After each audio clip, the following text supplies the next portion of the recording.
I'm going to show you how to reset your DirecTV Genie remote. It's pretty simple to do. Only thing you need to do is hit the mute and the select button at the same time. You want to hold it for a few seconds until the light blinks twice. And once you do that, you want to go and enter 981. 981. And it'll blink red, then it'll blink 4 times green. Now it's reset. And that's all to it. As you can see, my volume will no longer work. When I'm moving my volume, it don't work. So I'm going to reset it back. So I'm going to hit the volume down. You might have to do it a couple of times. And then it'll say that your keys aren't programmed. So you want to click select program remote.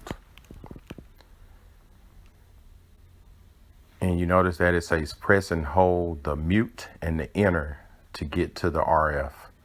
So you hold it and keep holding it until something pops up on the screen and it says you have been successful. It says your receiver and remote are now successfully set up for RF. So hit program remote and hit change TV, select. Now it's doing a search. Once it searches, it says code successfully received. So now I'm able to increase my volume up and down. So that's really all to it.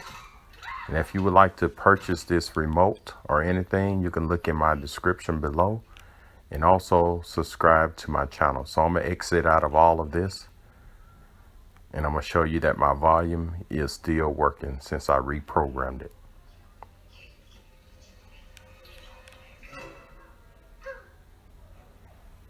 Thank you and have a great day.